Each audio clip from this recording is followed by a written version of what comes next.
So onto the point, you're in the shop, you want to buy the game for your child, maybe it's a birthday present, maybe they're with you. Please don't ignore these ratings.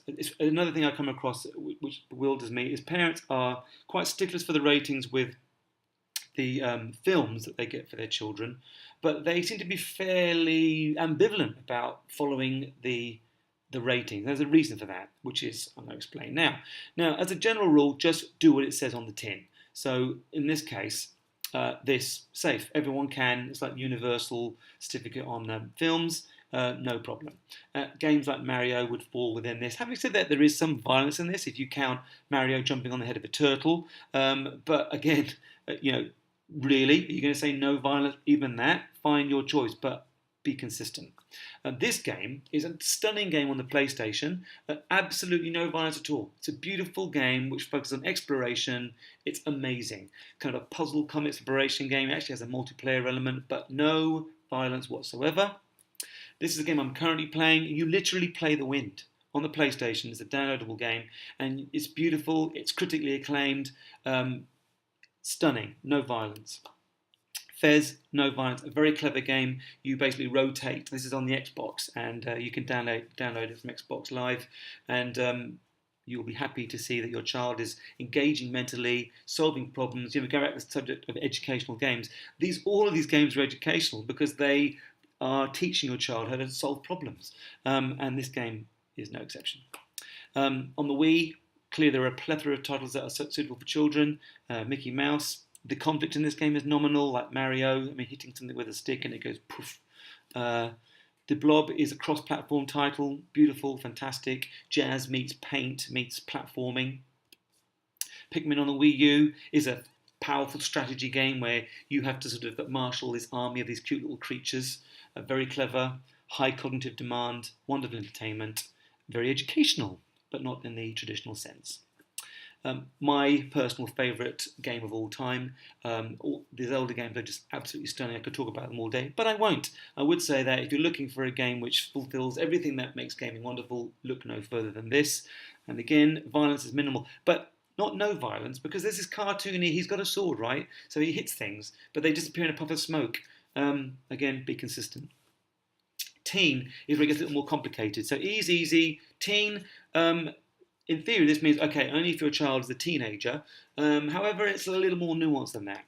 This game's an amazing game. It's effectively an animated watercolour painting, and it's 12 plus. My son played this when he was 8, and I can't see why they're calling it a 12 plus game. There are elements in it that are maybe slightly scary because there are these demons that he attacks, and maybe that's why they give it a 12 plus certificate. But in terms of violence, I don't really see what their problem is.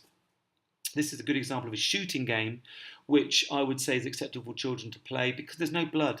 Effectively, the character shoots laser bolts and beams of light. There is no blood. The creature they shoot they're lizard-like creatures that fall on the floor and then disappear.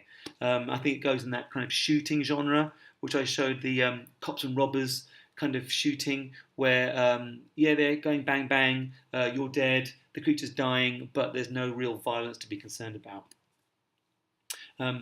Back to Zelda, a stunning game. The conflict in this game is this.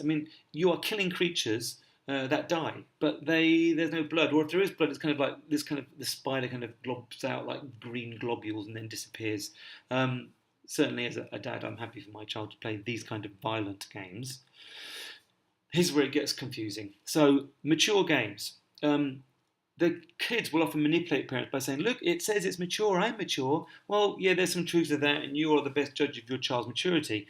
But at the end of the day, if you're not sure, read what it says. If it says 17 plus, that's who they're aiming it for. However, I look at some of the games, like I'd let my son play this. He played this when he was about 10. Batman is rated mature, but there's no swearing in. Okay, so there's mild swearing in it. The violence is minimal. It's this kind of melee violence, which certainly I think is okay. And I'd say no more violent than a Mario game, really.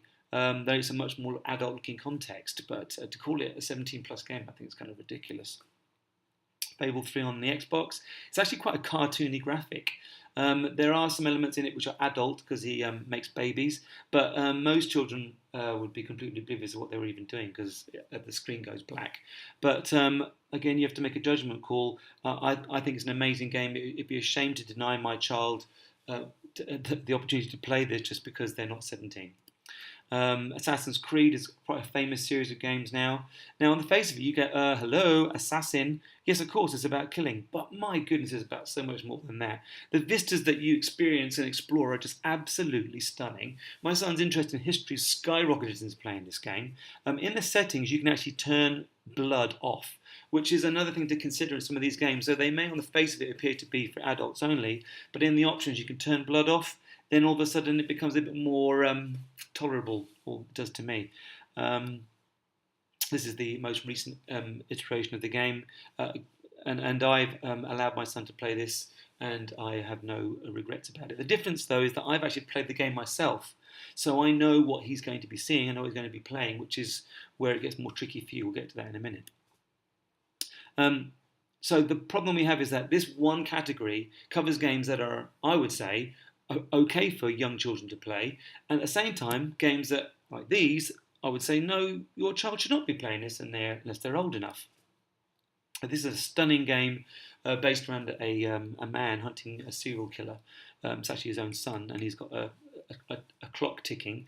But what I want to draw attention to here is that this is the UK versus the US. The US have rated this 17 plus, but in the UK, they feel that it's okay for 15-year-olds to play it. So what, a 2-year difference? Seriously? The themes in this are quite adult. It's stunning. It's effectively an interactive novel. But this is why things become problematic for parents. This game, compare the ratings. So 17 plus. This game's been given the same rating as games that I've said to you are okay for kids to play, like Batman. And yet in England, with this game they go 15 certificate. The Americans say 17 plus. With this game, the Americans say 17 plus still, but the Brits are saying 18 adult. And I would say they're right. This game is horrifically violent. It's a great game, but my goodness, no way would you want a kid playing this. In the next scene, this guy's head is literally ripped off his shoulders with the spinal cord dangling. In the scene that ensues, it's quite clever actually. This is the sun god Helios. And the main character will use this head as a weapon to shine light to kill foes that are in the darkness in the cave he's about to enter. But would you want your child seeing or experiencing this? No way.